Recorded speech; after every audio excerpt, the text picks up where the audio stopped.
Good morning, students. Good morning, sir. Good morning, sir. Okay. हमने अपना chapter 1 पूरा कर लिया है, जिस पर एक क्वेश्चन आपका कंपल्सरीली आएगा, मिलेगा आपको एग्जामिनेशन में। उसको अच्छी तरीके से आप तैयार कर लें। आज हम शुरू करने जा रहे हैं चैप्टर 2, जिसका कुछ पोर्शन पढ़ाऊंगा मैं और बाद में बचा हुआ पोर्शन बाद में पढ़ाएंगे। पहले जो जरूरी चीजें हैं वो हम पढ़ाएंगे, जिसमें मैथमेटिक्स नियरली 0 है। ठीक है, ये मैंने बुक्स दी हुई हैं रेफरेंस के लिए। पूछते हैं बच्चे, मेरे पास फोन आता है तो मैंने इसलिए ये ऊपर बुक्स दे दी हैं। ये दोनों ही बुक्स इंग्लिश मीडियम और हिंदी मीडियम के लिए अवेलेबल है, मेरे द्वारा लिखी हुई हैं। इन्हीं को मैं रेफर कर रहा हूं आपको पढ़ाने के लिए। ऑलराइट, अब आज जो चैप्टर अपन को शुरू करना है दैट इज सेमीकंडक्टर्स, मतलब अर्धचालक। सेमीकंडक्टर्स का मतलब अर्धचालक। ठीक है,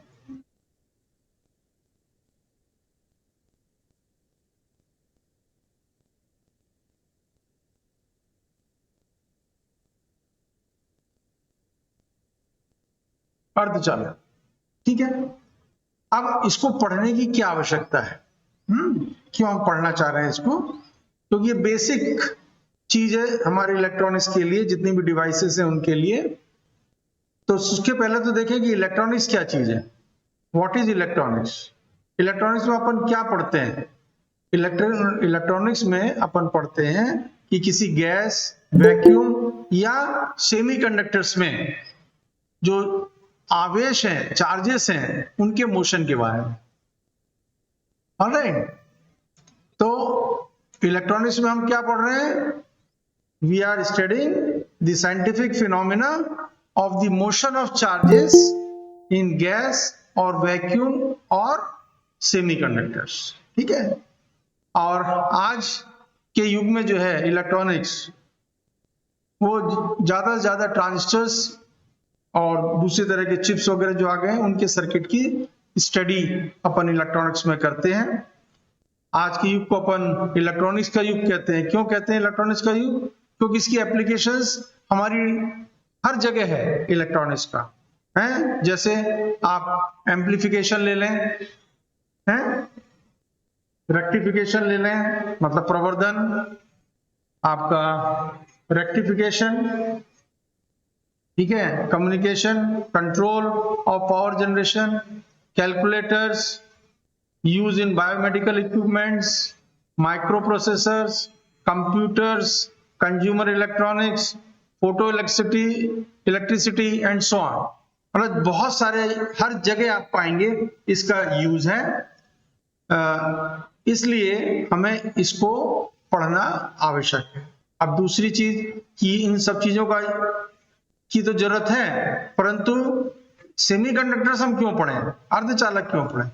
क्योंकि ये जितनी भी डिवाइसेस इनके अंदर यूज होती हैं इन कामों के लिए, वो डिवाइसेस जो हैं जैसे कि diodes, transistors, junction field effect transistors, MOSFETs, CMOS, आपकी VLSI chips, very large scale integrated circuits, ये सब चीजें जो भी हैं वो सब किससे बनती हैं? वो सब बनती हैं सेमीकंडक्टर मटेरियल से, है ना, अर्धचालक मटेरियल से बनती हैं। इसलिए हमें इस सेमीकंडक्टर को पढ़ना बहुत आवश्यक है। ठीक है, अब सेमीकंडक्टर्स हैं क्या? आपने सेमीकंडक्टर का मतलब अर्धचालक, है ना। तो सेमीकंडक्टर्स जो हैं, जो कि कंडक्टर और इंसुलेटर के बीच में जिनकी कंडक्टिविटी होती है। कंडक्टर मतलब चालक, इंसुलेटर मतलब कुचालक। तो चालक और कुचालक के बीच में जिनकी चालकता होती है, कंडक्टिविटी होती है, उनको अपन क्या कहते हैं? सेमीकंडक्टर्स कहते हैं। ठीक है, और सेमीकंडक्टर मटेरियल्स जो यूज किया जाता है इन सब चीजों को बनाने की, जो मैंने आपको बताया, transistors, diodes, MOSFET, CMOS etcetera, इन सबको बनाने में जिन मटेरियल का यूज करते हैं हम, सेमीकंडक्टर मटेरियल का, उनके नाम है सिलिकॉन, जर्मेनियम और गैलियम आर्सेनाइड्स। ठीक है, अब शुरुआत में जब डायोड की डिस्कवरी हुई थी 1939 में और ट्रांजिस्टर की 1947 में, है डायोड्स 1939 और ट्रांजिस्टर्स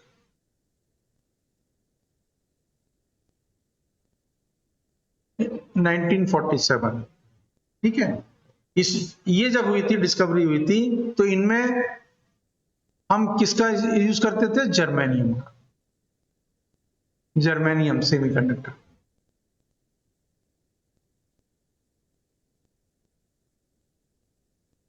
ठीक है, इन दोनों के लिए जर्मेनियम का यूज होता था शुरुआत में। क्यों यूज होता था जर्मेनियम का? क्योंकि आसानी से वो मिल जाता था और उसकी प्योरिटी भी जो है आसानी से हम प्राप्त कर लेते थे, है ना। जो मेथड थी उनसे आसानी से हम उसको प्योर प्राप्त कर सकते थे, इसलिए हम जर्मेनियम का इस्तेमाल करते थे। परंतु थोड़े समय के पश्चात ये पाया गया कि जो जर्मेनियम जो सेमीकंडक्टर है वो इतना रिलायबल नहीं है ना। इसकी जो रिलायबिलिटी है दैट इज लो रिलायबिलिटी। अब रिलायबल इतना क्यों नहीं है? It has a low reliability. क्यों? क्योंकि जब टेम्परेचर में परिवर्तन होता है तो इसमें बहुत अधिक परिवर्तन हो जाता था, है ना। इसकी कंडक्टिविटी में परिवर्तन हो जाता था, है ना, कि because of low reliability, because of the change in conductivity due to temperature, because of temperature sensitive, है, टेम्परेचर के लिए ज्यादा सेंसिटिव था।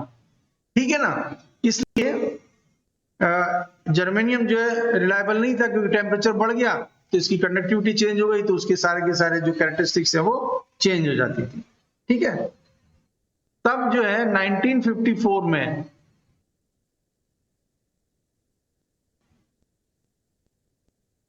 पहला सिलिकॉन ट्रांजिस्टर जो है वो बनाया साइंटिस्ट ने, सिलिकॉन ट्रांजिस्टर। ओके,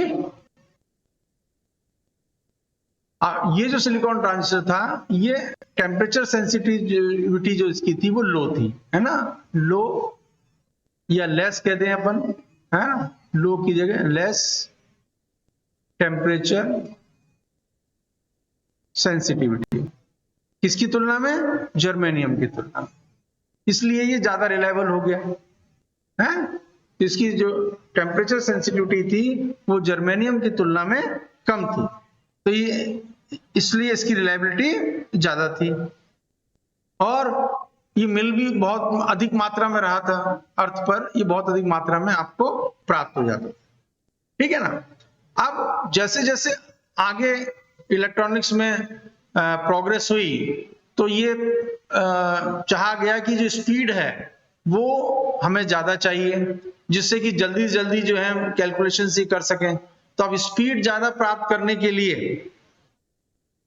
एक नया मटेरियल जो है वो बनाया साइंटिस्ट ने, जिसका नाम दिया गया गैलियम आर्सेनाइड जो है ना, जिसमें गैलियम और आर्सेनिक इनका इस्तेमाल किया गया। तो ये इंट्रोड्यूस हुआ गैलियम आर्सेनाइड 1970 में। ओके, है?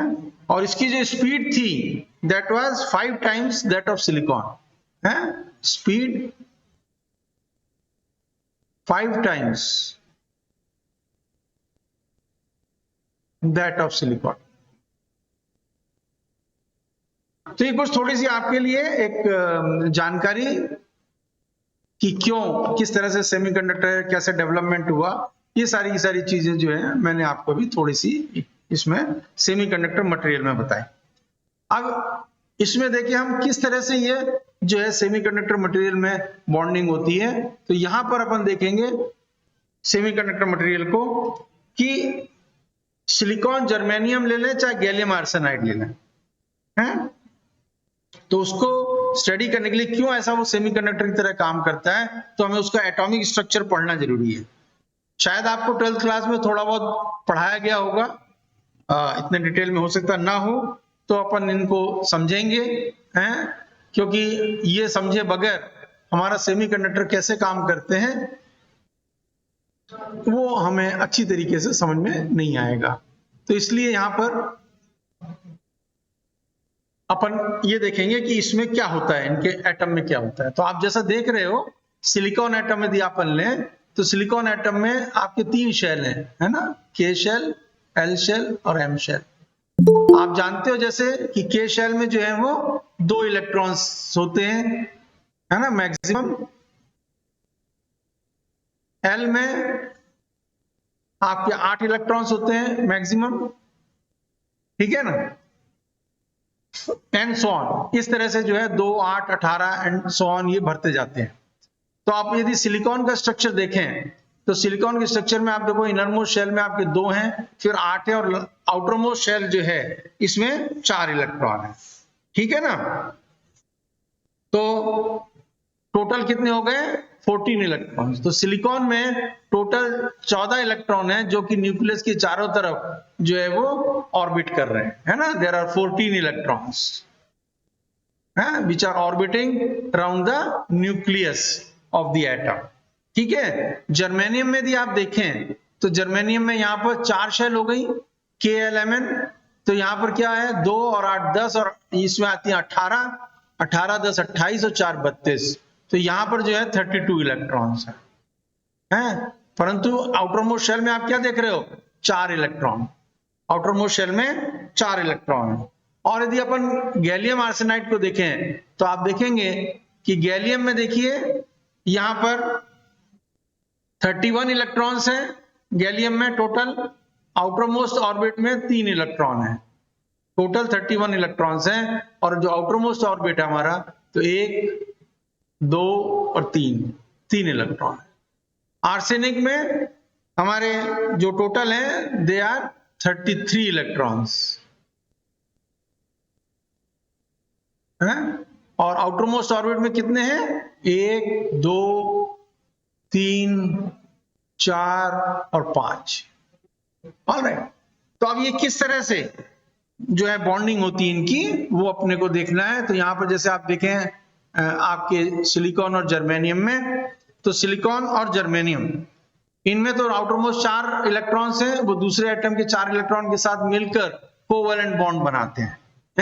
तो आइए उसको देखते हैं किस तरह से कोवैलेंट बॉन्ड बनाते हैं। तो ये देखिए आप यहां पर ये सिलिकॉन एटम है आपका, मान लीजिए सेंटर वाला अपन ले लें तो एक इलेक्ट्रॉन इसका यहां पे है, और एक सिलिकॉन एटम ये है, इसका एक इलेक्ट्रॉन ये है, ये दोनों आपस में शेयर कर लिए।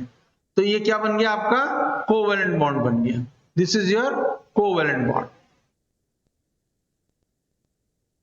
क्योंकि स्टेबिलिटी के लिए आउटर मोस्ट ऑर्बिट में 8 इलेक्ट्रॉन्स होना जरूरी है, ये आपने पढ़ा हुआ है, ठीक है। तो ये यहां पर क्या बन गया, इनके बीच में कोवैलेंट बॉन्ड बन गया। इसी तरह से बाकी एटम्स के साथ होता है।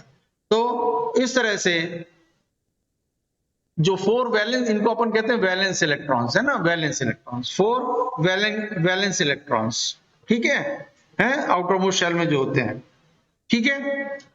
अच्छा, अब आर्सेनिक को यदि अपन ले लें गैलियम, सिलिकॉन, और इसी तरह से जर्मेनियम के साथ होगा। जर्मेनियम में भी क्या होगा, आउटर मोस्ट ऑर्बिट में 4 इलेक्ट्रॉन है, तो वो भी 4 इलेक्ट्रॉन दूसरे जर्मेनियम एटम के 4 जो इलेक्ट्रॉन्स हैं उनके साथ शेयर करके और वो कोवैलेंट बॉन्ड बनाएंगे, और इनको अपन कहेंगे वैलेंस इलेक्ट्रॉन्स, ठीक है। इनको वैलेंस इलेक्ट्रॉन्स क्यों कहते हैं, क्योंकि इनको उस मटेरियल से निकालने के लिए, ठीक है ना, जो एनर्जी की आवश्यकता होती है वो सबसे कम होती है as compare to other electron. जो अंदर इलेक्ट्रॉन्स हैं उनकी तुलना में यदि हम इन वैलेंस इलेक्ट्रॉन्स को इस एटम से बाहर निकालना चाहें, तोड़ना चाहें, तो सबसे कम एनर्जी की आवश्यकता होती है, इसलिए इनको वैलेंस इलेक्ट्रॉन्स कहते हैं, ठीक है। अब यदि अपन गैलियम आर्सेनाइड पे आ जाएं तो गैलियम आर्सेनाइड में भी आप देखेंगे कि गैलियम में कितने हैं आपके आउटर मोस्ट ऑर्बिट में, आप यहां पे देखेंगे गैलियम में आपके 3 इलेक्ट्रॉन है आउटर मोस्ट ऑर्बिट, और यहां पर ये 5 इलेक्ट्रॉन्स हैं आउटर मोस्ट ऑर्बिट में, ठीक है ना। तो अब इसका स्ट्रक्चर कैसे बनता है वो देखिए। यहां पे क्या किया, ये आर्सेनिक है बीच में, है ना। और आर्सेनिक के 5 इलेक्ट्रॉन्स हैं, 3, 4 और ये 5। ठीक है, तो गैलियम के जो हैं वो 3 इलेक्ट्रॉन देखिए किस तरह से शेयर कर रहे हैं। ये गैलियम एटम है, मान लीजिए अपन ने एक ले लिया, तो एक इलेक्ट्रॉन इसका ये है और ये आर्सेनिक का ये कोवेलेंट बॉन्ड बना है। उसी तरह से दूसरा गैलियम यहाँ पे ले लिया और यहाँ आर्सेनिक ये बना रहा है, और इस तरह से ये स्ट्रक्चर बनता है गैलियम आर्सेनाइड का। तो जिससे कि टोटल इलेक्ट्रॉन जो हैं वो फिर से 8 इलेक्ट्रॉन्स हो जाते हैं आउटर मोस्ट ऑर्बिट में। तो इस तरह से ये कोवेलेंट बॉन्ड यहाँ पे बनता है। ठीक है ना। और ये जो बॉन्डिंग ऑफ एटम्स है that is called covalent bonding. ठीक है, तो ये हमने क्या देखा यहाँ पे, कोवेलेंट बॉन्डिंग देखिए।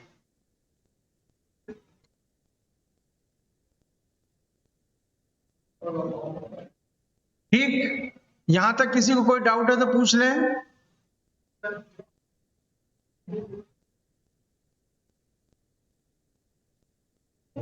किसी को कोई भी doubt? No sir. Okay, right. अब अपन चलते हैं नेक्स्ट टॉपिक के ऊपर, दैट इज एनर्जी लेवल्स। ठीक है ना। अब आप जानते हो कि किसी भी मटेरियल के अंदर बहुत सारे एटम्स होते हैं, है ना, और उनके करस्पॉन्डिंग एनर्जी लेवल्स होते हैं। ठीक है, तो जो सबसे ऊपर एनर्जी लेवल होता है उसकी एनर्जी सबसे अधिक होती है, जैसे जो बैलेंस लेवल दिखाया हुआ है यहाँ पे, इसकी एनर्जी जो है सबसे ज्यादा होगी यहाँ पर जो भी इलेक्ट्रॉन्स होंगे, और जो बिल्कुल न्यूक्लियस के नजदीक होंगे, है ना, उनकी एनर्जी जो है वो सबसे कम होगी। ठीक है, और हर एक की एनर्जी जो है वो डिफरेंट होती है। तो जितना दूर इलेक्ट्रॉन न्यूक्लियस से होगा उतनी ही ज्यादा उसकी हायर एनर्जी स्टेट होगी। ठीक है ना। और यदि मान लीजिए कोई इलेक्ट्रॉन उस लेवल को, जैसे मान लीजिए अपन ये लेवल हम देख रहे हैं वैलेंस लेवल, ठीक है ना, इसमें से यदि कोई इलेक्ट्रॉन निकल गया तो इलेक्ट्रॉन कब निकलेगा इसमें से, जब उसको कुछ एनर्जी दी जाएगी, है ना। तो एनर्जी देने से क्या होगा कि उसकी एनर्जी बढ़ जाएगी, और एनर्जी बढ़ने के कारण वो इस लेवल से निकल जाएगा, इस ऑर्बिट से निकल जाएगा। तो इसलिए कोई भी इलेक्ट्रॉन जो कि अपना जो पेरेंट एटम है, ये एटम है, पेरेंट एटम है ना, पेरेंट एटम में से कोई भी इलेक्ट्रॉन यहाँ पे मान लीजिए है, और यदि इसको छोड़ देता है, इसका मतलब है कि उसकी एनर्जी, जो पेरेंट एटम का जो हाईएस्ट एनर्जी स्टेट है, ये सबसे ऊंचा, ठीक है ना, जिसकी एनर्जी सबसे अधिक है, उससे भी ज्यादा उसकी एनर्जी होगी, क्योंकि वो निकल ही नहीं सकता जब तक कि उसको एनर्जी दी ना जाए। तो इसलिए जो पेरेंट एटम है उससे यदि कोई इलेक्ट्रॉन निकल गया है तो उसकी जो एनर्जी है वो एनर्जी जो इसके हाईएस्ट एनर्जी स्टेट है एटम की है उससे ज्यादा होगी। क्लियर होगी दिमाग में ये बात? Yes sir. ओके। अब दूसरी चीज कि ये जितने भी एटम है इसमें अपन स्ट्रक्चर क्या देख रहे हैं कि जो एनर्जी स्टेट्स है ये डिस्क्रीट है ना, डिस्क्रीट एनर्जी स्टेट्स, मतलब इसके बीच की कोई एनर्जी नहीं हो सकती इलेक्ट्रॉन की, या तो वो यहां पे आ जाएगा और या यहां पे आएगा, है ना, क्वांटम थ्योरी आपको ये बताया गया आपको है। ठीक है, तो ये स्ट्रक्चर जो एटम का होता है उसमें क्या होता है कि इलेक्ट्रॉन बीच की स्टेट को नहीं ले सकते। ठीक है, तो इसीलिए यहाँ पे ये अलग अलग स्टेट दिखाई गई हैं, ये third level, second level, valence level and so on, इस तरह से ये दिखाया गया है। तो इनके बीच का यदि पोर्शन अपन ले लें इस पोर्शन को, तो इसमें इलेक्ट्रॉन नहीं हो सकता है। ठीक है, अब होता क्या है, अब कोई एक एटम को तो अपने को डील करना नहीं कि एक एक एटम हम स्टडी करें इलेक्ट्रॉनिक्स में, ठीक है ना, हमें तो पूरा सेमीकंडक्टर स्टडी करना है। तो सेमीकंडक्टर मटेरियल के अंदर जो भी डिफरेंट एटम्स होते हैं जब वो नजदीक नजदीक आते हैं तो इनके जो ये मान लीजिए अपन एक इसको ले लें, एक इसको आपको अलग कलर से दिखाएं,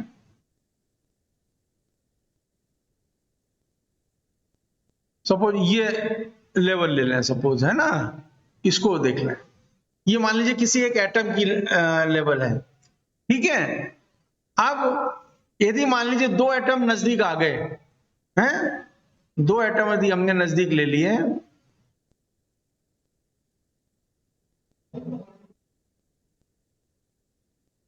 ठीक है, ये दो एटम नजदीक आ गए, तब क्या होगा? अब आपको एक चीज और बताई गई होगी कि जो कोई भी इलेक्ट्रॉन जो है ना, एनर्जी लेवल है ना, no two electrons can stay in one energy state, एक एनर्जी स्टेट में एक ही इलेक्ट्रॉन हो सकता है, ये आपको बताया गया होगा, ठीक है ना।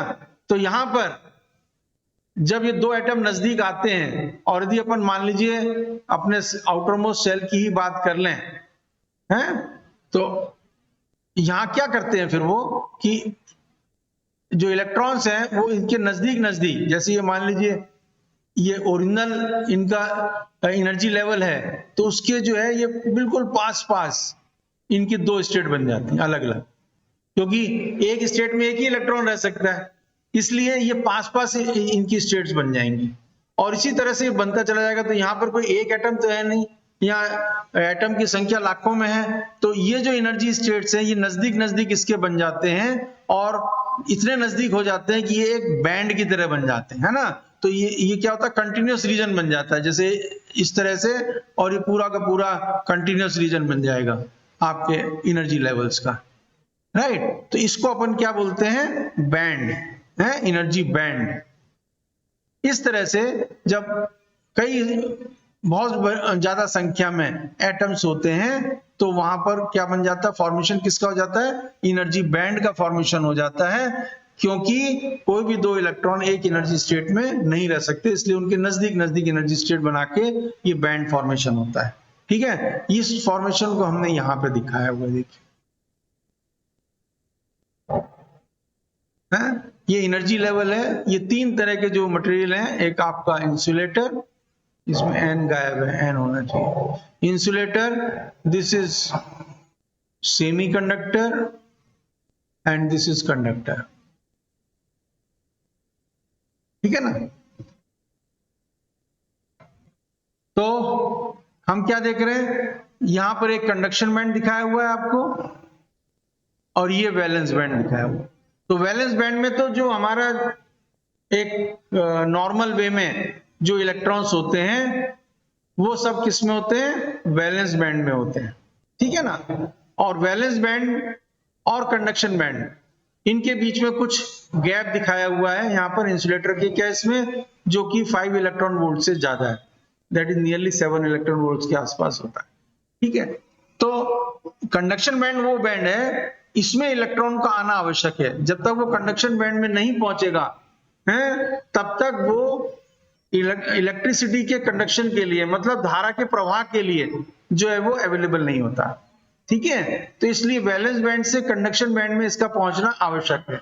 अब आप यहाँ पे देख रहे हो कि ये जो इंसुलेटर है, इंसुलेटर में वैलेंस बैंड और कंडक्शन बैंड, इसके बीच में दूरी बहुत अधिक है ना, बहुत ज्यादा दूरी दिखाई हुई है, इसकी जो बैंड जो गैप है that is greater than 5 electron volt, ये दिखाया हुआ है, ठीक है। सेमीकंडक्टर्स में आप देखेंगे तो वैलेंस बैंड और कंडक्शन बैंड के बीच में जो गैप है ना, that is written here as Eg is equal to 0.67 electron volt for germanium.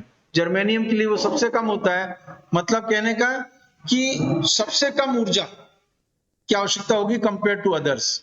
Germanium के केस में कम ऊर्जा लेकर ही इलेक्ट्रॉन्स वैलेंस बैंड से कंडक्शन बैंड में पहुंच जाते हैं। इसीलिए मैंने अभी आपको जो बताया था कि जर्मेनियम जो सेमीकंडक्टर मटेरियल है वो सेंसिटिव ज्यादा है टेम्परेचर के लिए, क्योंकि जब टेम्परेचर बढ़ेगा तो इन इलेक्ट्रॉन्स की ऊर्जा बढ़ेगी, ठीक है ना।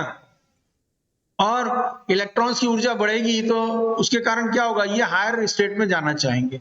तो यहां पर चूंकि गैप बहुत कम है तो 0.67 इलेक्ट्रॉन वोल्ट की ऊर्जा की ही आवश्यकता होगी, और उतनी ऊर्जा प्राप्त करके वैलेंस बैंड से इलेक्ट्रॉन कंडक्शन बैंड में चले जाएंगे और आपको इलेक्ट्रिक करंट जो है वो प्राप्त हो जाएगा, ठीक है। इसलिए जर्मेनियम जो एटम है, जर्मेनियम जो सेमीकंडक्टर मटेरियल है, वो ज्यादा सेंसिटिव है टेम्परेचर के लिए, ठीक है। अब आप देखेंगे कि सिलिकॉन के लिए 1.1 इलेक्ट्रॉन वोल्ट है, Eg is equal to 1.1 electron volt, और गैलियम आर्सेनाइड के लिए 1.43 इलेक्ट्रॉन वोल्ट है, ठीक है। तो ये एनर्जी गैप भी इंपॉर्टेंट है, ये आपको याद रखनी चाहिए, ये हमेशा जरूरत पड़ती है इनकी। तो सेंसिटिविटी जो है वो एनर्जी गैप के ऊपर डिपेंड करती है। यदि एनर्जी गैप कम है तो टेम्परेचर सेंसिटिविटी जो है वो ज्यादा हो जाएगी। तो इसलिए जर्मेनियम की जो सेंसिटिविटी है वो सिलिकॉन और गैलियम आर्सेनाइड की तुलना में अधिक होगी। उसी तरह से सिलिकॉन की जो सेंसिटिविटी है वो गैलियम आर्सेनाइड की तुलना में ज्यादा होगी। अब आप सोचेंगे कि इसका मतलब है कि हमको तो सिर्फ गैलियम आर्सेनाइड का ही यूज करना चाहिए, सिलिकॉन का नहीं करना चाहिए, परंतु हर एक की अपने अपने नुकसान और फायदे दोनों हैं। ठीक है, कि जब टेम्परेचर सेंसिटिव जैसे सिलिकॉन जो है वो ज्यादा है गैलियम आर्सेनाइड की तुलना में, तो उसका भी हम फायदा उठाते हैं। जहां पर टेम्परेचर सेंसिटिविटी की आवश्यकता होती है ना, जैसे आपको एग्जांपल्स दे दें कि जब हम जो है किसमें बताएं आपको, फोटो डिटेक्टर जैसे मान लें, है ना। तो फोटो डिटेक्टर में क्या होता है कि जो लाइट है वो पड़ती है इस मटेरियल के ऊपर और उससे इलेक्ट्रॉन जनरेट होते हैं, राइट। ये फोटो डिटेक्टर में थर्मल डिटेक्टर्स भी होते हैं जिनमें हम टेम्परेचर का इस्तेमाल करते हैं। तो वहां पर हमारे लिए सिलिकॉन इंपॉर्टेंट या जर्मेनियम जो है वो इंपॉर्टेंट हो जाता है ना। जर्मेनियम क्योंकि ये सबसे कम है तो जर्मेनियम इंपॉर्टेंट हो जाता है वहां के लिए, ठीक है ना। और तो यहाँ के लिए तो जर्मेनियम जो जैसे फोटो डिटेक्टर्स या आपके जो हैं थर्मल डिटेक्टर्स जहां पे लाइट पड़ते ही और हम चाहते हैं कि इलेक्ट्रॉन जनरेट हो जाए या हीट जो है टेम्परेचर बढ़ते ही इलेक्ट्रॉन जनरेट हो जाए, तो उसके लिए हम किसका यूज करेंगे, जर्मेनियम का यूज करेंगे, ठीक है ना। परंतु जो ट्रांजिस्टर एम्पलीफायर वगैरह जैसे केसेस हैं जहां पे हमको ट्रांजिस्टर सर्किट की स्टेबिलिटी की आवश्यकता होती है, stability of the transistor circuit पढ़ेंगे अपन, ये सारी चीजें पढ़ेंगे आगे। स्टेबिलिटी स्थायित्व है, जहां स्थायित्व की आवश्यकता होती है कि सर्किट जो है वो स्टेबल बना रहे हैं, वो चेंज नहीं हो। इसके जैसे करंट फ्लो करेगा तो टेम्परेचर बढ़ेगा, टेम्परेचर बढ़ेगा तो वो चेंज हो जाएगा, तो फिर उसके जो है रिजल्ट जो है वो गलत आएंगे। इसलिए उस जगह पर हम किसका इस्तेमाल करेंगे, सिलिकॉन का इस्तेमाल करेंगे, ठीक है ना। फिर जैसे गैलियम आर्सेनाइड है, अब गैलियम आर्सेनाइड का यूज आएगी, एक तो मैंने आपको बताया स्पीड, जहां पे अपने को स्पीड ज्यादा चाहिए वहां पर अपन इसका इस्तेमाल करते हैं, और दूसरा हम इसका इस्तेमाल करते हैं लाइट एमिटिंग डायोड्स में, एलईडीज। आजकल एलईडीज का बहुत इस्तेमाल हो रहा है, आप जानते हैं घर घर में जो है इनका इस्तेमाल हम कर रहे हैं। तो एलईडीज में जो लाइट मिलती है that is LED. What is LED? LED is nothing but light emitting diode. It is simply a diode. This is light emitting diode. अब ये किस तरह से इसमें से हमें लाइट मिलती है, is light emitting diode, okay. अब होता क्या है कि जैसे वैलेंस बैंड, जैसे अपन सेमीकंडक्टर मटेरियल ले रहे हैं, जो वैलेंस बैंड है हमारा, वैलेंस बैंड से इलेक्ट्रॉन एनर्जी प्राप्त करके कंडक्शन बैंड में चला जाता है, परंतु कंडक्शन बैंड में वो हमेशा रहे ऐसा जरूरी नहीं है। कंडक्शन बैंड से वो वापस क्या होता है, जंप करता है वैलेंस बैंड। जब वैलेंस बैंड में वो जंप करता है then it gives radiations, it gives radiations.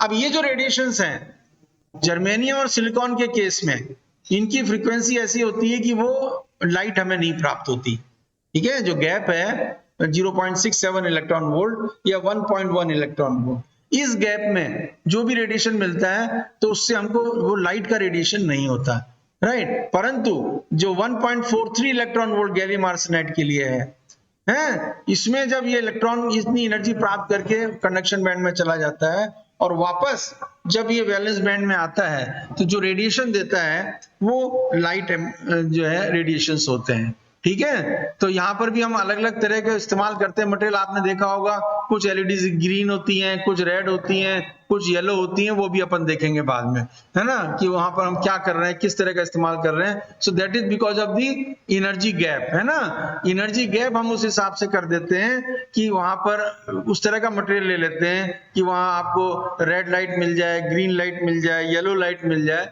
So that is because of this only that conduction band से वैलेंस बैंड में जब इलेक्ट्रॉन जंप करता है तो उससे आपको क्या मिलते हैं, रेडिएशंस प्राप्त होते हैं। ठीक है, और जो बैंड गैप है इसका जो यूनिट है वो अपन इलेक्ट्रॉन वोल्ट में लेते हैं। अच्छा, अब इसकी में जो देखिए एनर्जी बैंड डायग्राम जो अपन देख रहे हैं, इसमें जो सेमीकंडक्टर मटेरियल्स हैं उसकी कैरेक्टरिस्टिक क्या होती है, नॉर्मल टेम्परेचर के ऊपर, है ना, नॉर्मल टेम्परेचर पे, कि जो वैलेंस बैंड है नॉर्मल टेम्परेचर पर फर्स्ट जो कैरेक्टरिस्टिक है, किसकी कैरेक्टरिस्टिक की अपन बात कर रहे हैं, सेमीकंडक्टर मटेरियल्स की, हैं। So characteristics of semiconductor materials.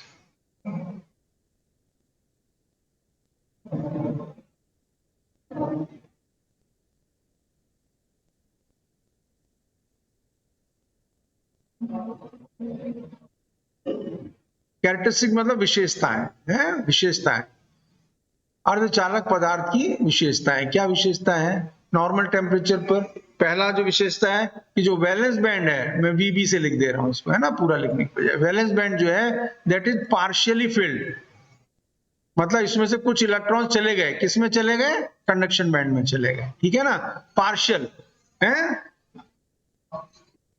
तो पूरा फिल्ड नहीं है, पूरी तरह से फिल्ड नहीं है, पार्शियली फिल्ड है। ठीक है, दूसरा कंडक्शन बैंड, तो कंडक्शन बैंड भी क्या होगा, वो भी पार्शियली फिल्ड होगा, वो बिल्कुल खाली नहीं होगा, है ना। यदि हम टेम्परेचर कम ले लें, 0 के ले लें, तब तो वो बिल्कुल खाली हो जाएगा, है ना, कंडक्शन बैंड में कोई इलेक्ट्रॉन्स आपको नहीं मिलेंगे, और वैलेंस बैंड में आप पूरी तरह से वो फिलअप होगा। परंतु नॉर्मल टेम्परेचर पे जो अपन मटेरियल लेते हैं उसमें ये कंडीशन होती है। और तीसरी कंडीशन जो होती है कि एनर्जी गैप जो होता है किसके बीच में, कंडक्शन बैंड और वैलेंस बैंड के बीच में, वो काफी कम होता है। So energy gap between conduction band and valence band, that is very small, बहुत कम होता है। ठीक है, सो ये जो कैरेक्टरिस्टिक्स हैं किसकी हैं, सेमीकंडक्टर मटेरियल्स की कैरेक्टरिस्टिक्स हैं। ठीक, यहां तक किसी को कोई शक, कुछ पूछना हो तो।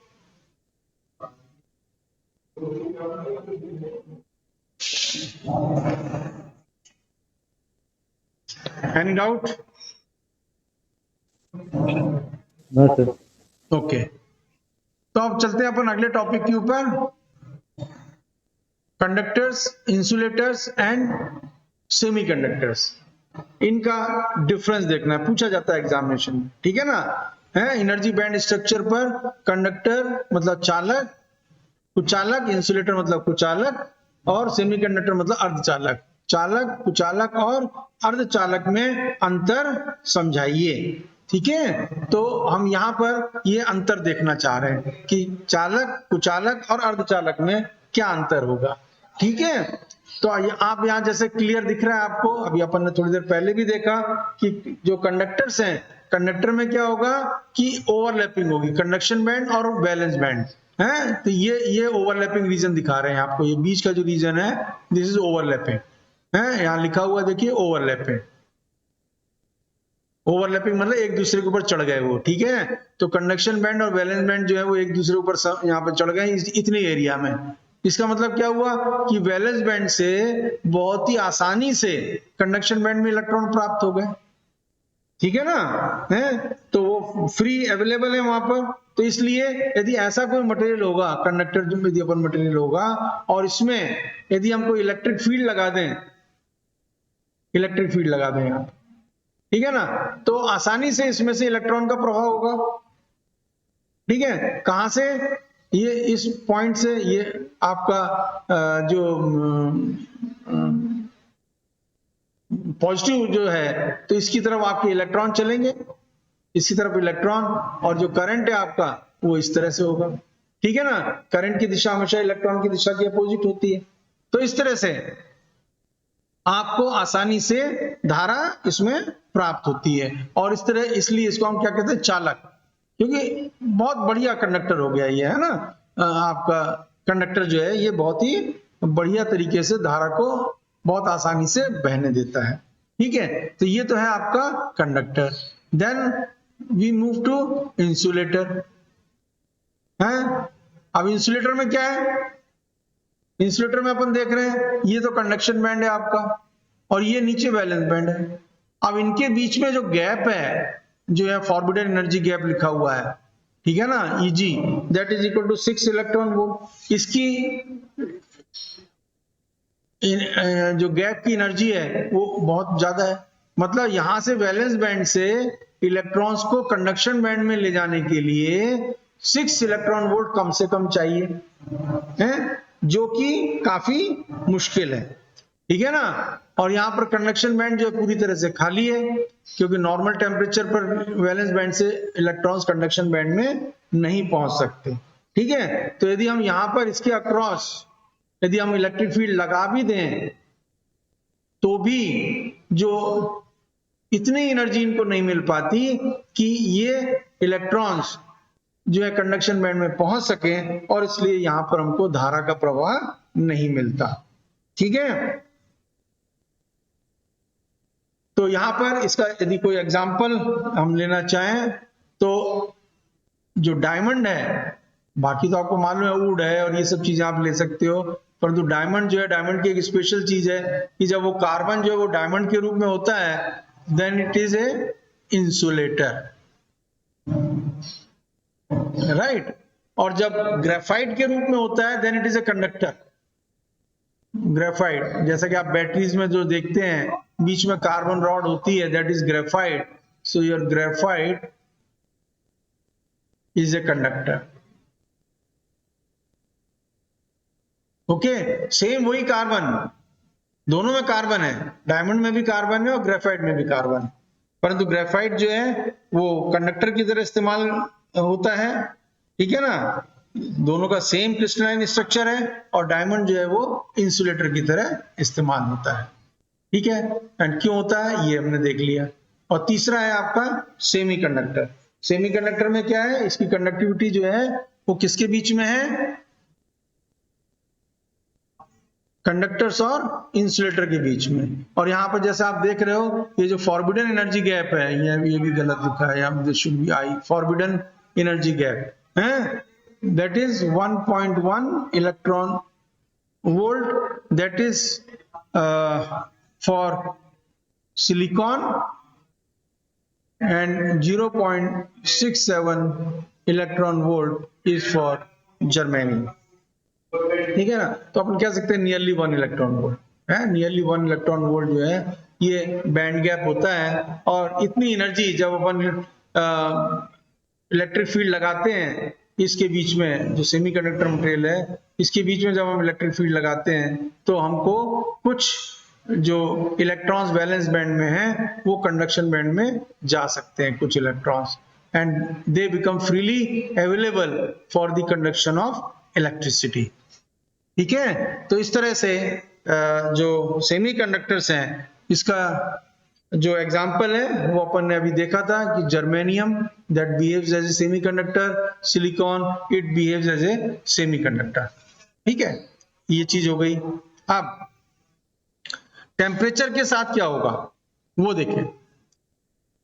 तो जर्मेनियम और सिलिकॉन जो हैं यदि हम टेम्परेचर को बढ़ाते हैं तो क्या फर्क पड़ेगा उसमें, कि उसमें कुछ इलेक्ट्रॉन्स जो वैलेंस बैंड में हैं उनको भी और एनर्जी मिलेगी यदि हम टेम्परेचर बढ़ाएंगे, तो वैलेंस बैंड से वो कंडक्शन बैंड में जा सकते हैं, राइट। और जब वो वैलेंस बैंड से कंडक्शन बैंड में जाएंगे तो धारा का प्रवाह बढ़ेगा, करंट आपका बढ़ जाएगा क्योंकि ज्यादा इलेक्ट्रॉन्स हो जाएंगे, ठीक है ना। इसलिए आपको जो जब आप इलेक्ट्रिक फील्ड लगाएंगे उसके कारण यहाँ पर मान लीजिए टेम्परेचर बढ़ रहा है तो टेम्परेचर बढ़ने के साथ साथ इलेक्ट्रॉन्स भी जो है वो आपके ज्यादा पहुंचेंगे कंडक्शन बैंड में, ज्यादा आपको प्राप्त होंगे, और वो इलेक्ट्रॉन्स, उन इलेक्ट्रॉन्स को अपन क्या कहते हैं, free electrons, because they are free to move है। वैलेंस बैंड में तो वो बंधे हुए हैं अपने एटम के साथ, परंतु जैसे ही वो एटम को छोड़ देते हैं वो फ्री इलेक्ट्रॉन्स हो जाते हैं, ठीक है ना।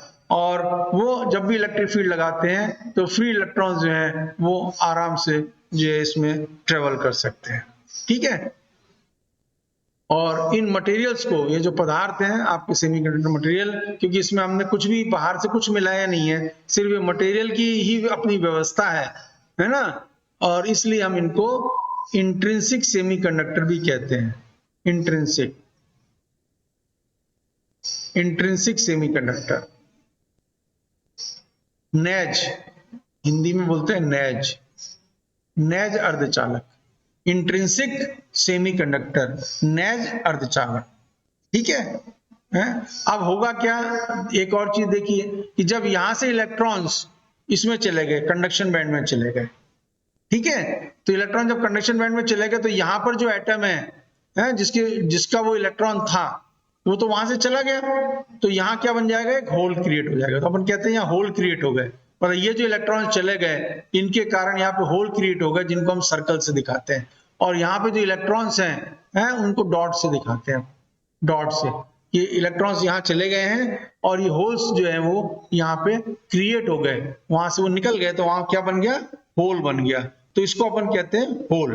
तो इस तरह से जो कंडक्शन होगा वो इलेक्ट्रॉन्स जो है वो कंडक्शन बैंड में जो पहुंच गए हैं उनके द्वारा आपको धारा प्राप्त होगी।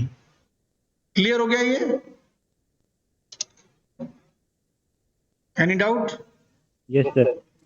ओके, फिर कंपैरिजन जो है, इसका टेबल जो है वो अपन कल देखेंगे। तो उसमें सारी की सारी चीजें जो है, कंडक्टर्स, इंसुलेटर और सेमीकंडक्टर के बीच में क्या डिफरेंस है, उनका कंपैरिजन, उनका अंतर है, पूछा जाता है एग्जामिनेशन में। तो ये आपके लिए इंपॉर्टेंट है, इसको आप तैयार करेंगे। तो नेक्स्ट लेक्चर में, जो कल का लेक्चर है, उसमें मैं इनका कंपैरिजन टेबुलर फॉर्म में आपको बताऊंगा।